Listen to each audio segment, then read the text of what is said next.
আসসালামু আলাইকুম দর্শক, স্বাগত জানাচ্ছি নাজমাস কুকিং স্টুডিওতে। দর্শক, প্রচন্ড গরমে ঠান্ডা সবজি ডাঁটা ও সামান্য আলু দিয়ে আজ আমি ভীষণই সুস্বাদু ও হেলদি রুই মাছের ঝোল রেসিপি তৈরি করে দেখাবো। তার জন্য এখানে আমি 7 টুকরা রুই মাছ কেটে দিয়ে লবণ হলুদ মাখিয়ে এভাবে ছোট্ট একটা কড়াইয়ের মধ্যে অল্প করে ডুবো তেলে মাছ ভেজে নিচ্ছি।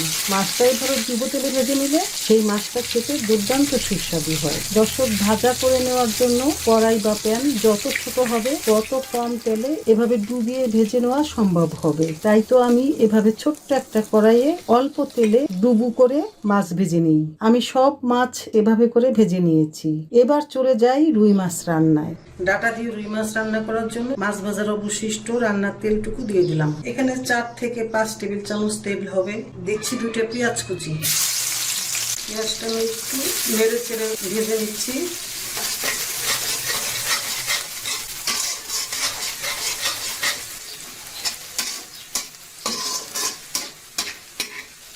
পেঁয়াজটুকু যখন ভেজে নেওয়া হয়ে গেল, এবার একটু পানি দিয়ে দিচ্ছি যাতে মশলাটা পুড়ে না যায়। স্বাদ মতো লবণ, 1/2 চা চামচ হলুদ গুঁড়া, 1 চা চামচ পরিমাণ শুকনো মরিচের গুঁড়া, 1/2 চা চামচ ধনিয়ার গুঁড়া, 1 চা চামচ জিরে বাটা আর 1/2 চা চামচ রসুন বাটা, আর দিব 1 টেবিল চামচ পরিমাণ পেঁয়াজ বাটা। এই হলো মশলা।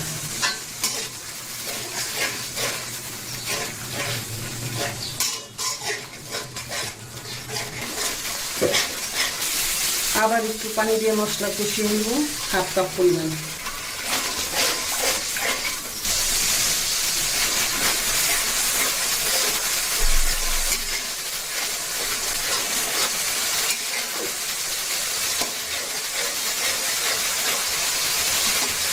মশলাটুকু কষিয়ে নেওয়া হয়ে গেল, এবার ডাটা দিয়ে দিব।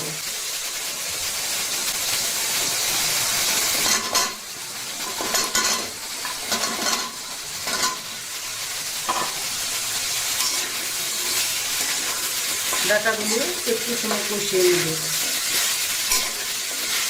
কাঁচামরিচের ফালি দিয়ে দিচ্ছি,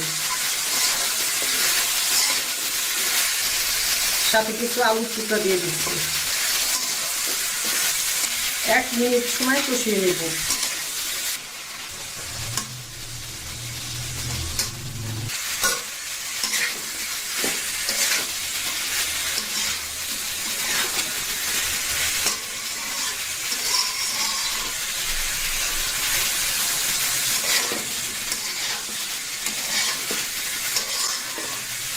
আলু ডাটা দিয়ে রুই মাছের পাতলা ঝোল।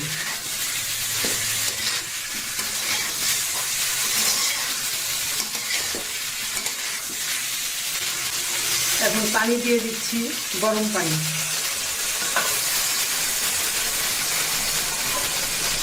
তিন কাপ।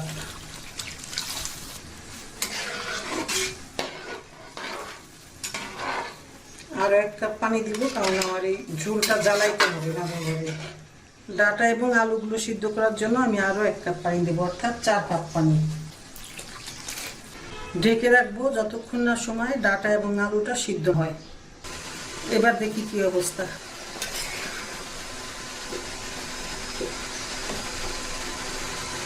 এই যে ডাটাটা খুব ভালোভাবে সিদ্ধ হয়ে গেছে।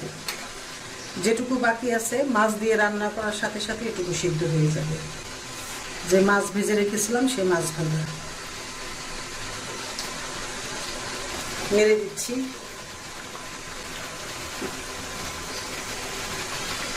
এবার ঢেকে 5 মিনিট সময় রান্না করে নেব। 3 মিনিট পর এবার আমি ধনিয়া পাতা দিয়ে দিচ্ছি।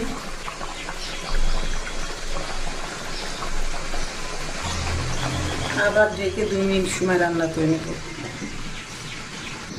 ফিরে আসলাম 2 মিনিট পর।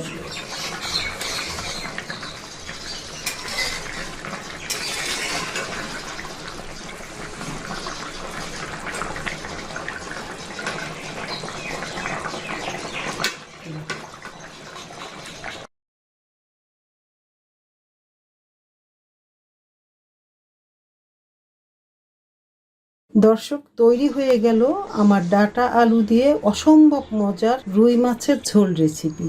দর্শক, আমার আজকের এই রেসিপিটি যদি আপনার ভালো লাগে তাহলে ভিডিওতে একটি লাইক দিয়ে কমেন্ট সেকশনে কমেন্ট করার জন্য অনুরোধ রইল, আর ভিডিওটি শেয়ার করার জন্য অনুরোধ রইল আপনার ফ্রেন্ডস অ্যান্ড ফ্যামিলির মাঝে। এত সময় আমার পাশে থাকার জন্য আপনাকে অনেক ধন্যবাদ। আপনাদের সুস্বাস্থ্য ও দীর্ঘজীবন কামনা করে বিদায় নিচ্ছি। আল্লাহ হাফেজ।